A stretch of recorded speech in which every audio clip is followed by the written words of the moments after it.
Hey, how's it going? It's Tim Brown. This is the Hook Better Leads podcast, and I'm here with Derik Kline of Hailtrace. How you doing, man? Good, man. How are you doing? I'm doing well. We're going to be talking about how roofers choose which areas to prospect in, and basically the history of prospecting hailstorms and after hailstorms. So we're both part of this move to modernize the roofing industry, Derik. How have you seen contractors and roofers in particular, their mind change over time? Like, what do you think the big shift in the industry is right now? And then we'll talk about the shift in weather tracking and everything.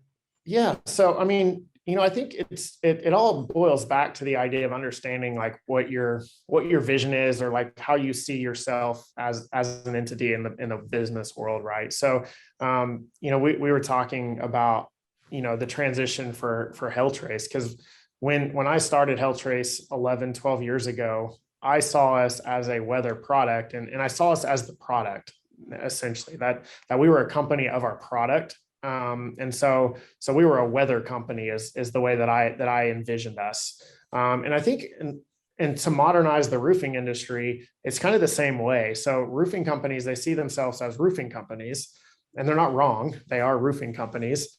But when the day that I realized that we were a business and not a weather product, it changed the trajectory and the way that my thought process worked.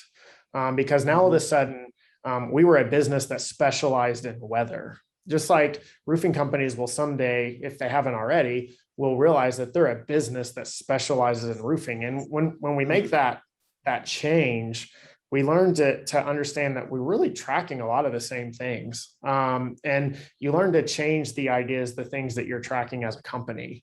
And so that was like, for us, that's when we realized, oh, we're a software company. What are the things that we need to track as a software company? We need to track our churn rate. We need to track like all these different aspects as a company changed. And all of a sudden the trajectory of our company and what was important to us as a company changed.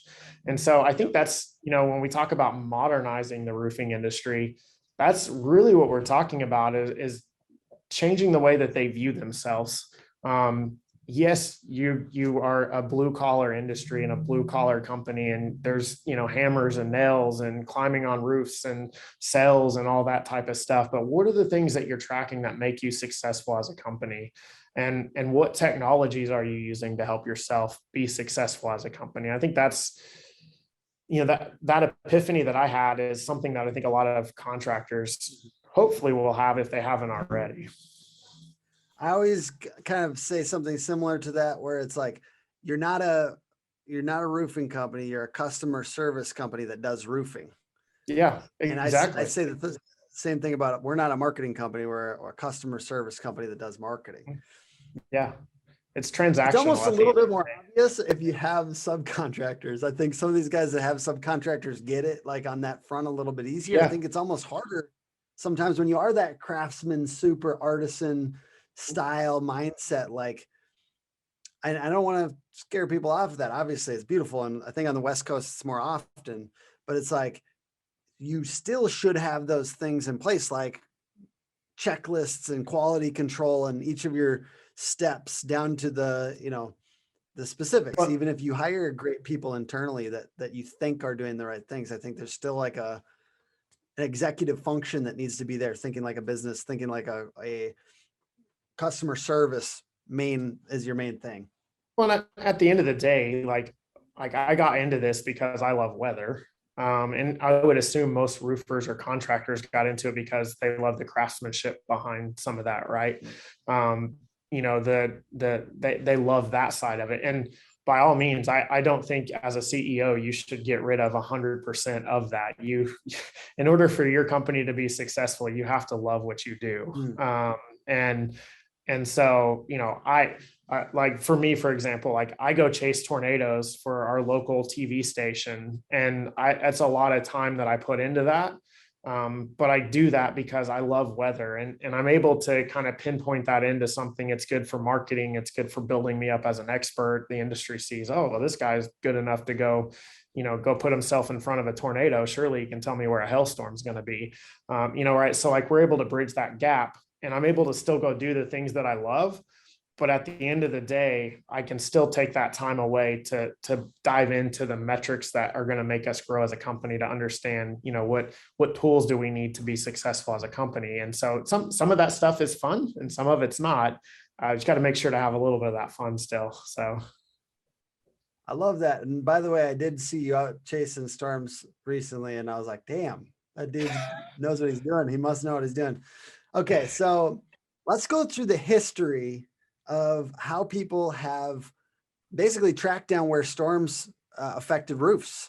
How has that changed? Give me some time. Give me the timeline of how it changed over time.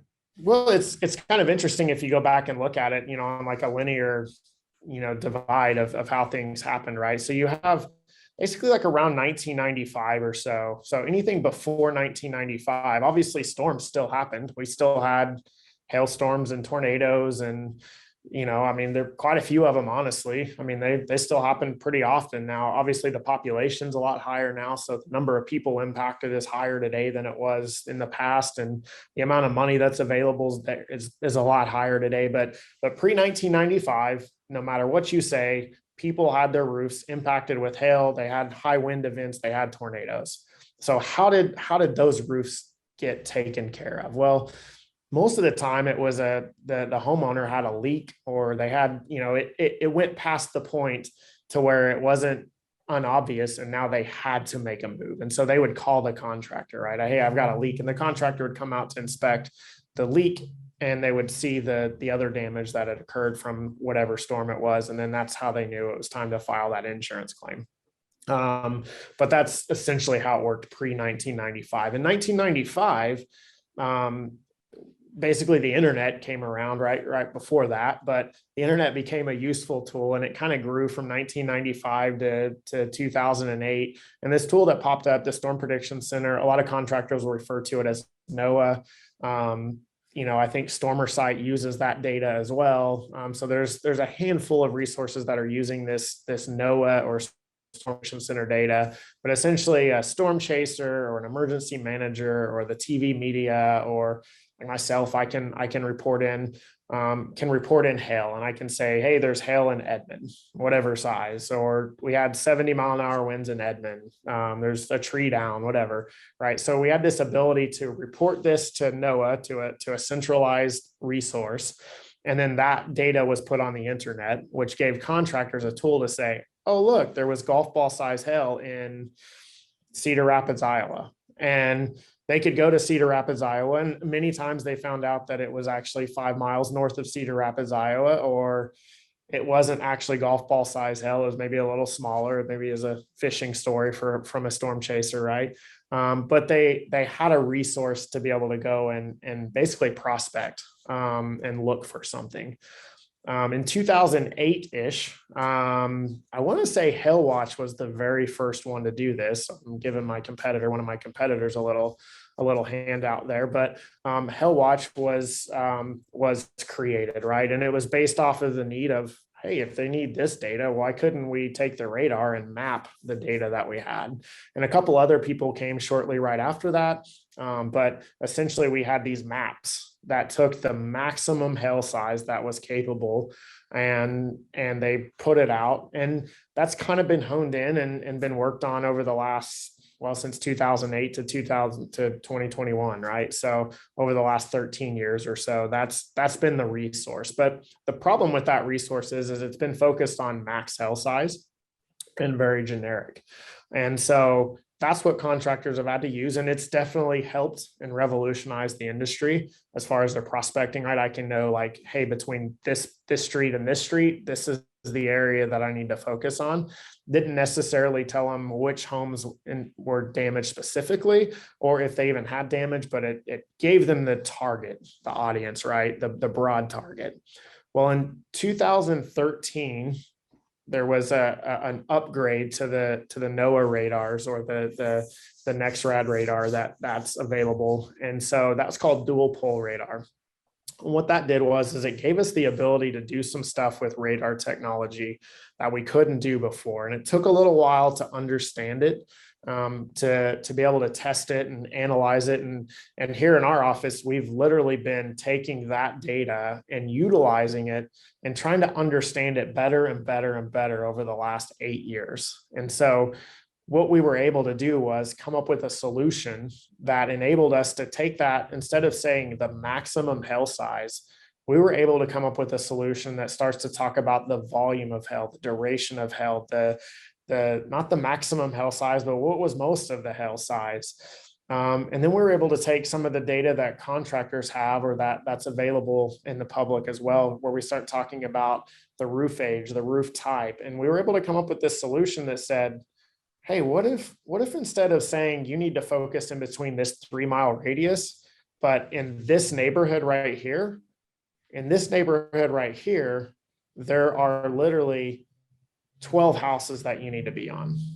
So not 500 that you need to go look at. There are 12 roofs that you need to look at. And oh, by the way, you had 17 clients, and of those 17 clients in that area, 7 of them also need to be looked at. And so that's been kind of our focus, and that's the next way, right? So this is where the roofing industry, maybe you don't have that vision, right? Like you haven't seen that weather technology and technology in general can go to that level, but that's the level that it's going to. That's the next way, right? And so that's what we've been focusing on with our software. We're actually launching some new stuff next year that'll come out that will start to take some of that data into mind. And so we're really, really excited about where it's headed, because it's going to hone in the prospecting side for the contractor. I love that. It kind of reminds me of VR, because like back in the 80s, whenever when we were kids, 90s, I was a kid in the 90s, and basically you put it on and you're like, or like you saw some out on TV or something. You thought it was going to be soon. Like, I think Right. I think maybe roofers tried some of the early variations and maybe got thrown off on some of the hail map stuff. If they tried, like, they were just messing with NOAA or different things, because it wasn't precise enough. So Right. it'll be important for people to try again as it starts, as if they haven't in a while, I believe. Yeah, for sure. And it's, and also, understanding the expectations of the tool that you're using, right? Like there's different tools work for different things. And so, kind of understanding, what the use case is for it, I think is important. And that's, that just goes into understanding technology. Yeah. Talk to me about, should I wait on a hailstorm to hit to think about this type of software? Well, so I always say, like, what is your goal, with a product? So, I mean, I can think of a use case where it may not make sense to use a product today, right? And today being, for those that maybe are watching this later down the road, it's November. So we're going into November and December and January, right? And there are some companies, especially the further north you get, that they just kind of shut the doors down for the winter time, right? And maybe that's kind of their time to get away. And I remember I called this company. It was like, I want to say it was around Thanksgiving. I can't remember exactly. This was probably like 5 or 6 years ago. It was a company in Nebraska, and we had reached out to them, and nobody answered because they weren't in the office. They had a voicemail that said, "Hey, we're gone. We'll be back in March." And I was like, okay, I mean, if you have the resources to do that and you feel like you can expand your business and be gone for that long, then more power to you. Don't know that would work, but hey, I've seen some people do it. It depends on the situation. It depends on your goals for the business, like absolutely. Hey, if you're not interested in growing, and that's okay. That is okay. Oh, I've seen people. Absolutely. Yeah. I personally find it not as fun, but I like to grow, and I kind of have to have an element of relentlessness. Well, I have to have something to work for, right? So if for me, like coming into work for the same thing that I had yesterday, that's just kind of repetitive. I like the adrenaline and the thrill for going after something bigger. And, so that's fun to me, and seeing like the team grow around me, and seeing, our leadership grow. Like all that stuff is super exciting to me. So like to come in and say like, hey, we're not going to work for a couple months, like that doesn't work for me. But I've worked for companies that, you know, their goal wasn't to grow, their goal was to sustain what they had. And there's absolutely, sometimes it's not just top line revenue growth. So you can grow your profit, you can grow your employees' ability to earn. There's tons of ways. You don't have to just be like cranking from 20 to 50 people here. Sometimes it's just you're growing smarter and different things. So also it's like you were saying, so winter, yes, sometimes that holds some of our Midwestern brethren. I am in the Midwest right now. A little bit, right? But you got if there's damage and there's no snow on roof. So if there's no snow on the roof, you can get up there and you can work on these things. It also doesn't have to be a hailstorm yesterday. It can be a hailstorm in the last couple of years, right? And that there's still stuff to be had. Because at the end of the day, you're not working for a hailstorm, you're working for hail damage.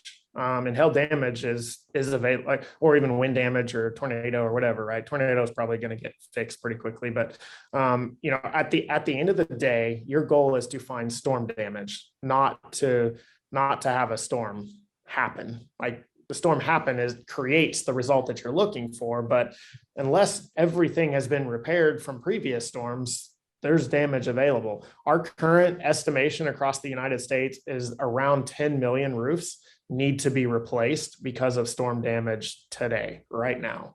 So that's 10 million opportunities that are out there right now for contractors, right? So if you have the ability to get up on a roof and do an inspection, you have the ability to close a roof. Now, in the Midwest, like in Minnesota, right? Like there's a temperature threshold that you can't replace the roof, but you can get the contract. You can get it on the calendar, right? Maybe we get a sunny 50-degree day and we can go out and throw the roof on, right? Like there are things that you can do that enable you that ability to do that even in the off season.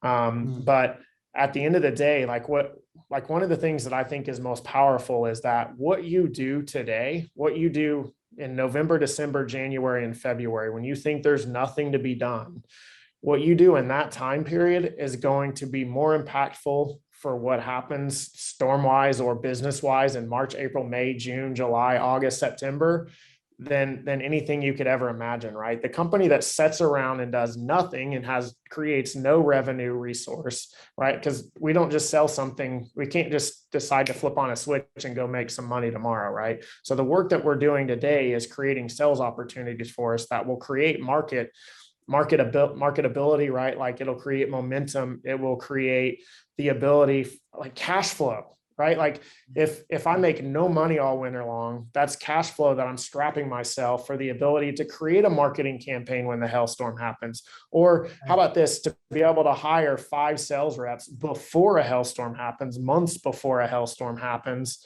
to be able to train them. So when the hailstorm happens, they're successful and not trying to figure it out after the hailstorm happens. What about the ability, and you'll like this one, what about the ability to create a brand, the cash that it takes to create a brand all season long? So when a hailstorm happens, they go, here's who I need to call, not, hey, Facebook, who should I reach out to for this? You know, content too, anything content. You can create a lot of content in the winter. Up here in the Midwest, we got ice dams, we got all kinds of stuff. We got other kinds of leaks happening. Just prepare yourself, get that content ready. Think 2 or 3 months ahead. I love that.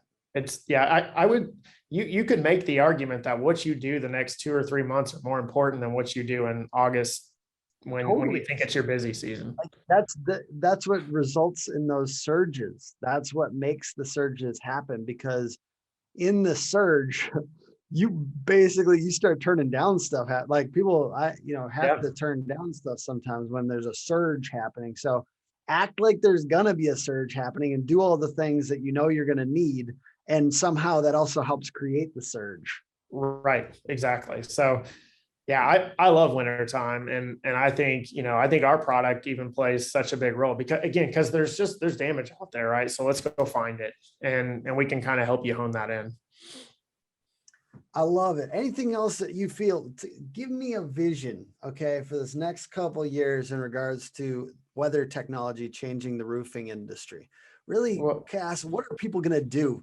3 to 5 years from now that you're excited about? What do you think is going to change roofers' lives in regards to what you're doing? Well, and I hope that it's revolved around the process that they build, right? The system that they build. You know, so weather plays a role. It creates opportunity, right? And so if you can create a process around that opportunity, and really build that into your prospecting, that like when you're doing your prospecting and when you're doing your selling and creating those opportunities, I think those are intertwined. And so that, you know, over the next 3 to 5 years, that's where our vision is. Our vision is to create a tool that takes that and basically builds the bridge or closes the gap on the sales process versus the prospecting process. And so what we want to do is we want to take those and close that gap. And so that's where our focus has been is how can I take weather data instead of making the contractor go, well, if I do this and then I do this and then I do this, I can get this list, which allows me to do this and do this. Like we want to bridge that gap and just say, okay, here's the result that we're looking for. Let me just click on A and A produces the result and we're off to the races and we're done. And so Yeah, that's kind of double. Sorry. No, just to like double back, you had talked about how like if you could really hone in on you know, not just this cluster of 5 neighborhoods, this one neighborhood and these 15 houses. So I think from what it sounds like, that's a pretty big move. That's a pretty big shift in how this weather technology will happen. And I love the idea of, because I've been out knocking doors with basically, you know, sales guys that are, you know, talking about whether they had damage and getting on the roofs and stuff like that. And the one thing I saw is quantity could go up. I think there could be some quickness into that. But the other thing I thought was, damn, the neighborhood feels like maybe this is the wrong choice. Maybe this area is the wrong choice. We're kind of getting the leftovers and stuff like that. So it's just always to me a little bit about like there's non-value added work. We did half a day, and that's probably just, you know, what I saw. We're talking about weeks and weeks of prospecting that can be non-value added work. So to me, and I'm sure the roofing business owners out here are thinking the same thing. Like if I could cut down on that non-value added work, it's just, you also want to keep your salespeople busy. So there's always that element, you know, like you just don't want them sitting around. You don't want to, like we call them, some people call them lead babies. Like they're just lead babies and just get the leads. And hey, you can make all your salespeople lead babies, great. But yeah, I mean, at the end of the day, though, like the goal is to sell a roof, right? So like, why, like, there's no point in sending them to a roof that I can't sell. So, I mean, there's obviously there's some momentum that can be built around some of that to some extent, right? Like, well, do you know anybody? Like you could ask for referrals and there's all kinds of stuff that you can do to make that time effective. But at the end of the day, and most of the time there's enough roofs out there that can be worked. So it's not an issue of having enough stuff for the sales guys. It's an issue of sending them to the right stuff to do. So, you know, so the more effective they are. Yeah. So get Hailtrace if you guys haven't already. Derik, what is the .com? I know you don't like to sell hard, but I'll sell hard for you. I appreciate it. So it's hailtrace.com. It is our website. So you can go over there and check out everything that we have to offer. You know, there's some videos on there. There's stuff that kind of gets you going in the right direction. You can also, I mean, you can just reach out to our office. We have a team of people that can do demos with you, just show you. We're not pushy salespeople either. We're here, let's sit down, let you, if it makes sense, like we'll turn people away because their business doesn't make sense for us. Right. So, you know, so at the end of the day, it's about finding a mutual relationship that says, hey, it works for you, it works for us. Let's choose to do business together because we're going to make each other better. And so let's save a couple people time. Let's save a couple people time on this. What is that criteria so people can kind of like disqualify themselves before they contact you guys? What is it not? At the end of the day, like we're like the company that's wanting to grow. You know, so we'll get that contractor that, hey, I get referrals every day. I'm not out prospecting. Okay, well then you're probably not, if you are generating enough leads right now today, just by the phone ringing, then I'm probably not a great fit for you at this current time, right? Maybe someday down the future we will, but and also the guy that's like willing to sit down and understand the technology that they're purchasing and learn it, and then use it, like figure out a way to plug it into their process. And so like if I sat down and share with you, here's how what we do works, and here's how it's effective within the process of your business, and you agree that that would be effective in the process of your business. But the next step is, are you willing to implement that into your process? And if you're one of those people that, and there's nothing wrong with this, but you're one of those people that, no, you're not, like you're going to buy it and then never use it. And then next year I'm going to spend a month hunting you down for a renewal. Like, probably not my customer, right? Like, I don't want to waste time a year from now trying to hunt you down. And I don't want to waste your money this year either, right? Like, I want you to use it. I want you to make a ton of money. And at the end of the day, if you're willing to grow your company and you're willing to use our product, I will make you money. You'll pay for it within the first week that you have it. Like it takes that long. But you got to be willing to use it. So if that's you, then we're excited to have you as a client. I appreciate that very much. I think helping people disqualify themselves as a service in and of itself. Yeah. It's funny how sometimes those guys that have like it's 1, 2, 3 people, nothing wrong with that. Awesome. I started this business from scratch, no funding, all that. So I get it. A lot of sweat equity, a lot of time, a lot of effort, etc. But at the other side, it's just funny sometimes when those guys are a little cocky about like where I got more business than I mean, yeah, but you're 3 people, dude. Like, of course you have more business than 3 people can handle. Try feeding 50 families, man. Like there's a bigger, beautiful challenge out here if you want it. If you're not willing to be a compassionate leader, if you're not willing to try to feed into your people, if you're not going to be that type of person that helps people better their lives on your team, maybe you don't want to do that. But it is a wonderful, wonderful challenge, and it can be very fun. Mm-hmm. Absolutely. I know you are a passionate guy about leadership too. So anything you've seen in other leadership requires a lot of the same skills, whether you're running a software company or a marketing agency or a roofing company, anything that you can share that you've been learning lately about leadership. I mean, I think the biggest thing with leadership to me is to care about the people that you're around. If you genuinely, and you have to genuinely care about them.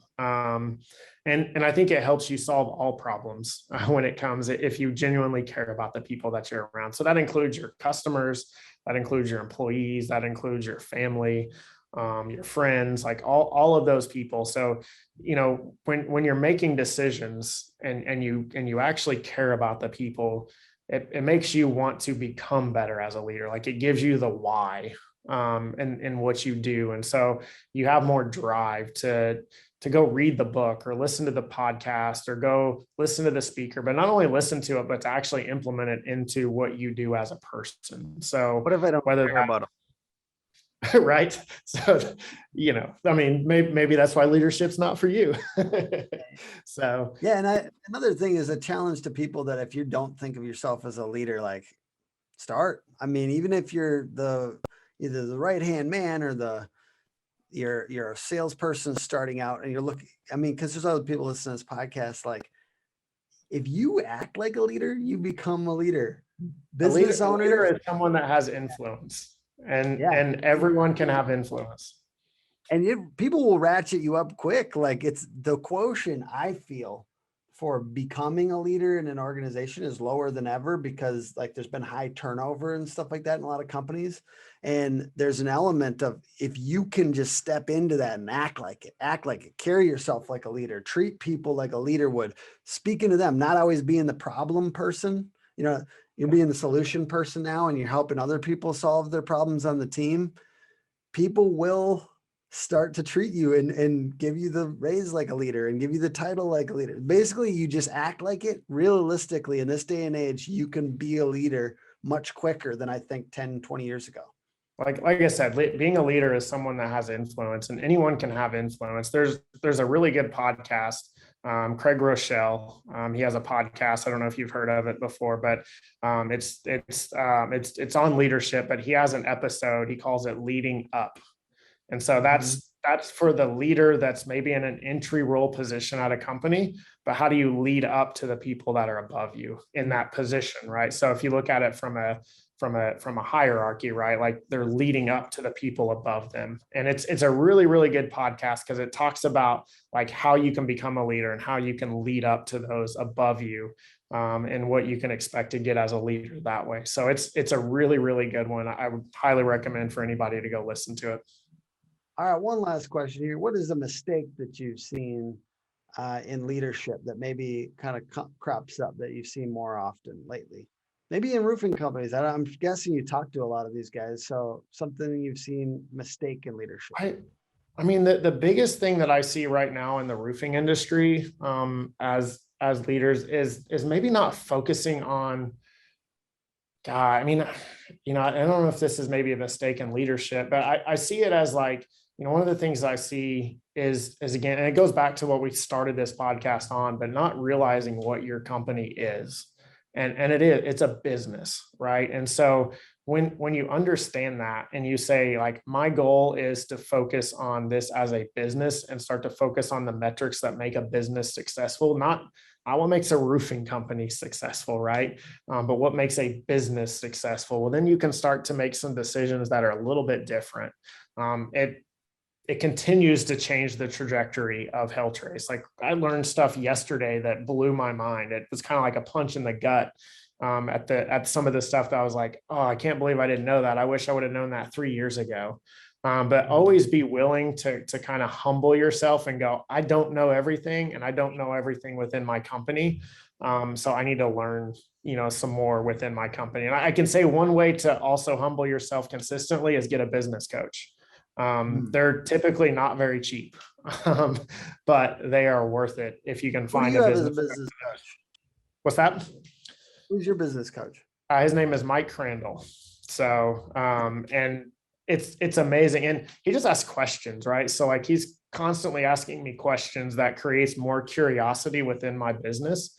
And, it's amazing that like what I was talking about just a minute ago, like what I discovered yesterday was very humbling because it said to me, like my first gut instinct was, you are a horrible CEO because you didn't realize this. And this was a problem within your company, within your metrics, but it also exposed the opportunity that we had going into 2022 saying, man, if we can turn some of this stuff around, our opportunity is endless with this. And so, we're going to be able to stop some bleeding that we had as a company that we didn't realize we had as a company because we weren't curious enough. And so this business coach was able to ask questions that made me want to do a little digging. Right. And so I started digging and I dig and I dig. And all of a sudden I get the numbers that I want and I go, oh, we're not nearly as good at this as I thought we were.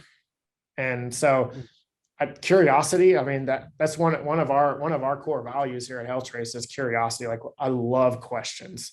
Question everything. It'll change what you do.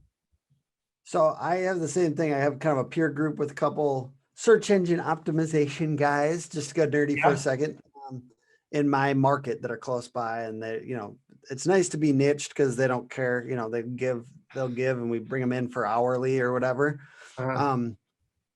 But it kind of hurts sometimes because they're mean. They're sometimes like, sometimes it's like really, really good technician type people that maybe aren't that big picture. They're really good, but they're not as soft skilled. Yeah. So they cut you. They'll hit you in the heart.